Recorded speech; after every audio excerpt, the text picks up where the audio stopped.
to, you know, manifest symptoms, those yellow eyes and all that stuff? No. Sometimes no.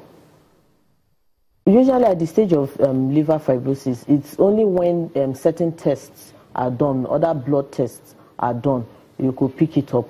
And then also some special scans that is done to can pick it up. Okay, let's take this call from, is that Erin? Hello? Hello, good afternoon. Good afternoon. What's your question? Yeah, my question is, I really want to find out more about the hepatitis B.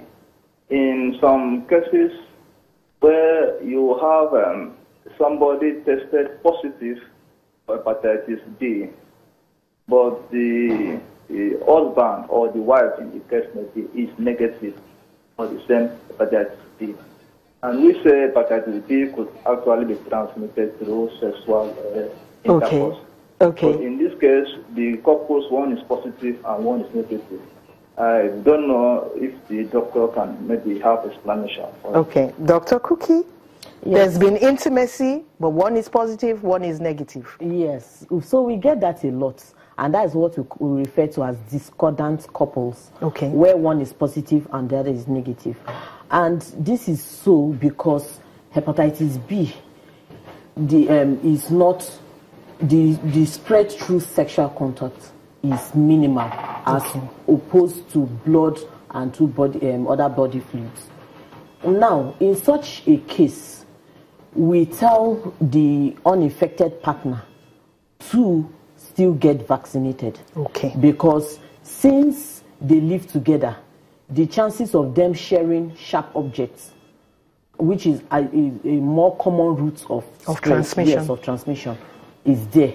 So they could equally get infected through that other means. And then sometimes the uninfected partner could have been infected as a child and developed immunity. And that is actually why he or she is not infected now, even though they are married to an infected partner. Okay. So such can happen. I want to know, if somebody has a liver problem, what kind of functions, body functions, are likely to get disrupted or interfered with? Okay, when somebody has a liver problem, so usually the functions of the liver, and the liver acts as the powerhouse of the body. Okay. So the person would be complaining of tiredness, because what the liver does is to help you produce glucose to give energy to the body. And sometimes you could have issues where the patient can be bleeding spontaneously, like vomiting blood or stooling blood, because clotting factors are produced by the liver.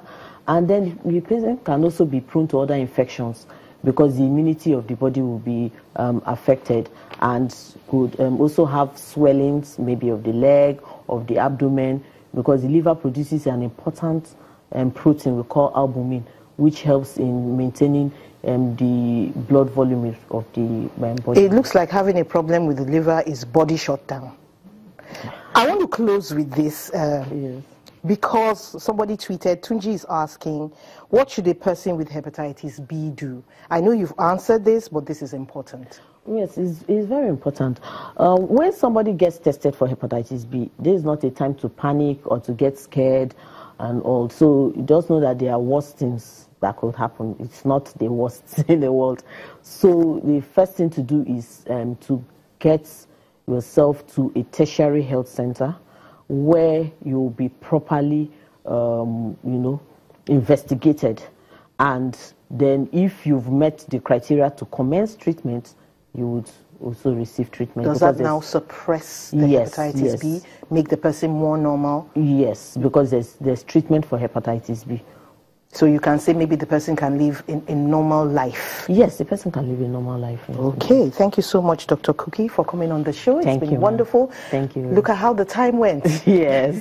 Thanks for being there with us. Have a great day. I am Mary Alale Yusuf. Thank you.